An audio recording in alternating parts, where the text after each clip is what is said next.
Changing engines can mean the familiar but always fascinating operation which allows passengers their well-known 5 minutes for refreshments. For an engine lover, of course, it's refreshment enough just to watch a proper engine like this K-type, 45 tons, with domes, funnels, cylinders, crossheads, connecting rods. All designed and built in New Zealand to haul trains of 1,000 tons.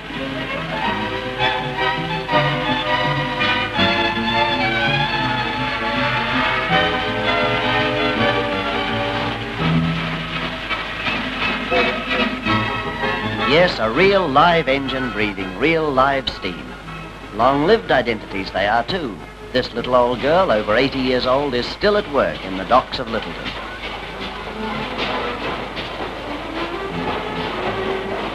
Soon there won't be so many of these jobs for semi-retired engines, since shunting's being taken over by diesels.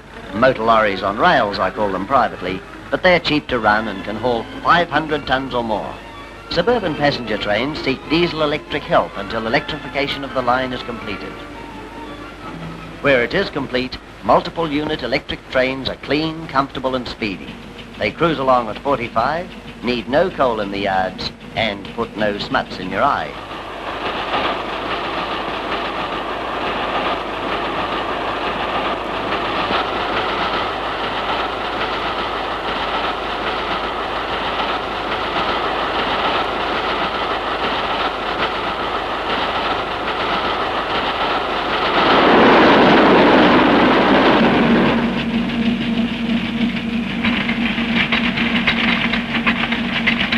They're certainly more handsome than tram cars, the electric units, but to an old railwayman it can be sad to think that our railway workshops that have built so many great engines may build only a few more of their like.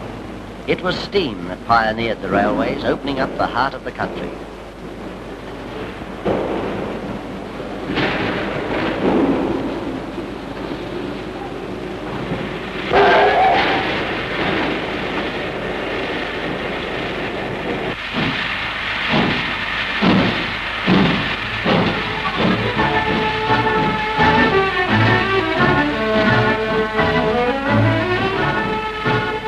One of the last batch of 110-ton JAs to be built takes her first look at the world outside the workshops. Meanwhile, in England, something new is on the stocks for the New Zealand railways. Heavy diesel electrics, power stations on wheels. A diesel motor drives the generator that makes the current that drives the axle motors. Not being suited to English gauge lines, the new locomotives can't go to the docks on their own wheels. Instead of railway signals, they pass the winking lights of pedestrian crossings.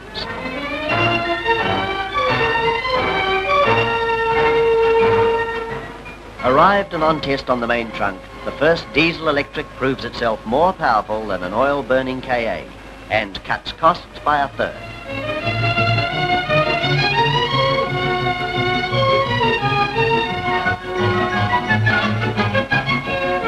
With the coming of more efficient power, the JA, like other steam locomotives, will have to take a back seat.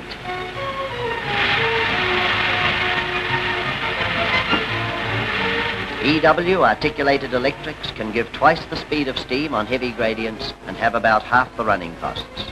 Taking it all in all, old engines will have to admit that the young fellows taking over are more than equal to the job.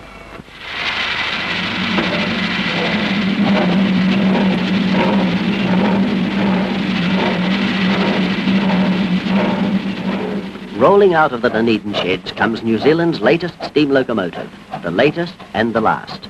She was built in '56, and we'll make no more like her, for the days of steam are parting.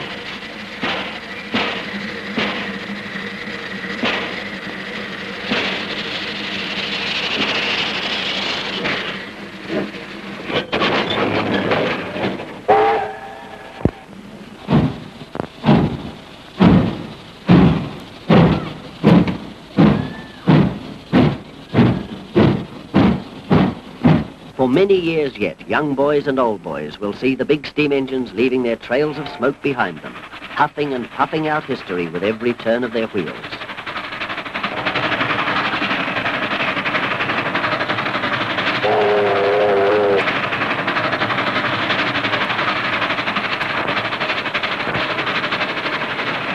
50 miles an hour across the plains, and the Red Indians are far behind.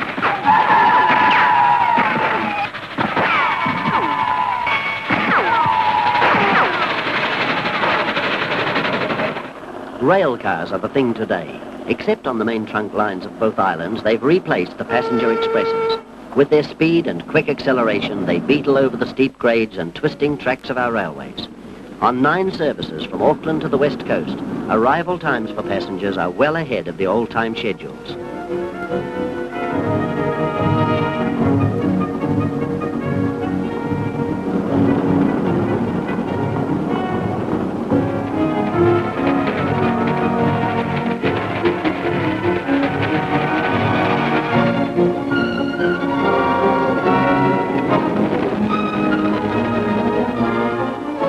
Journey's end is the smoke and steam and bustle of the shunting yards. Amid the complicated tangle of rails, engines and wagons, there's a never-ending job.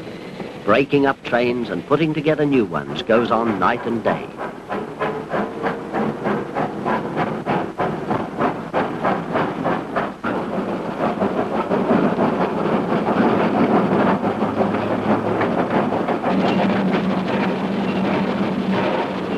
One thing about a fireman's job, it has its compensations in cold weather.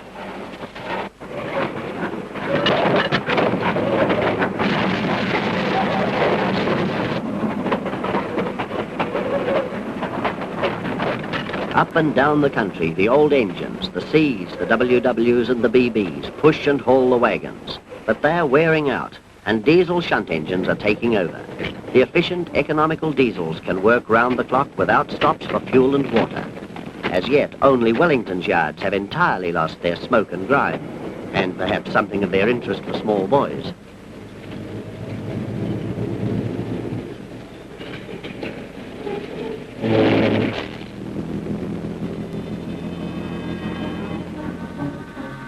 Carrying is the railway's big business.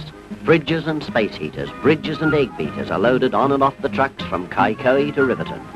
Every year there are more and more of them, and to handle the increase, railway yards are being enlarged. Those at Penrose are being trebled in size. Westfields will cover 40 acres.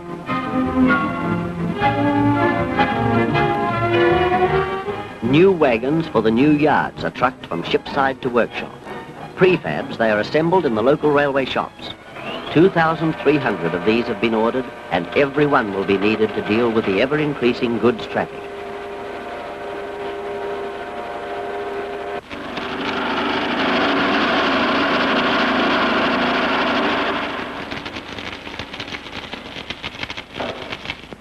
Some are already in use, and they're giving a new look to our changing railways.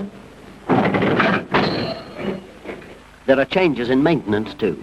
In the diesel sheds, locomotives get the 3-level treatment. Ramps and pits allow mechanics to service the top, middle and bottom at the same time. This new layout cuts down overhaul time and speeds up engine turnaround.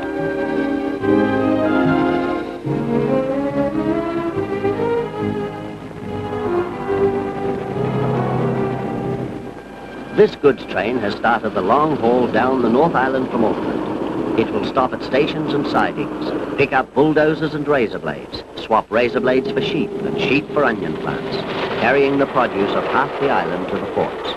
And the tireless diesels will pull the wagons all the way.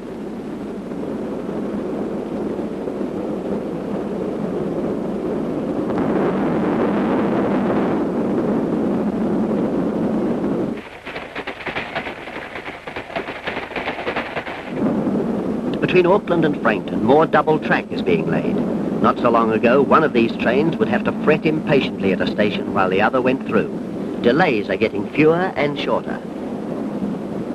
Double track, longer passing loops, new signal equipment. All these things are cutting down hold-ups and speeding up service.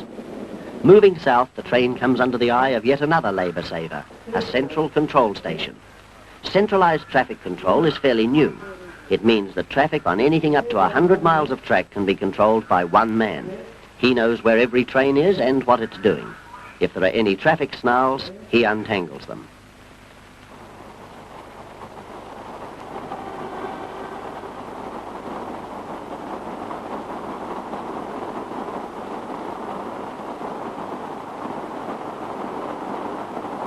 through the King Country and south to the Raurimu Spiral.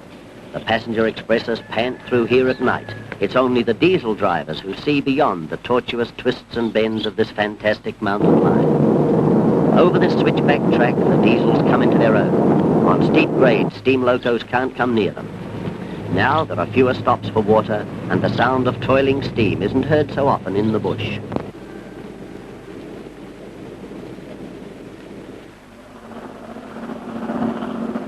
Leaving the spiral behind, the train crosses the flats, then swings over the great viaducts. Passengers on the night expresses may wake, hear the roar of steel on steel, and sleep again, never realizing that they are practically airborne.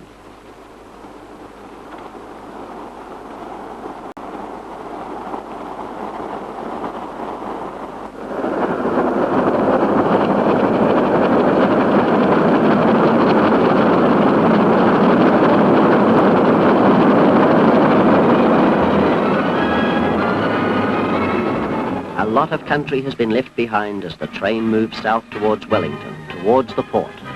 The railways are keeping pace with the growth of New Zealand. The hum of the diesels is the sound of progress, ending the steam era on our changing railways.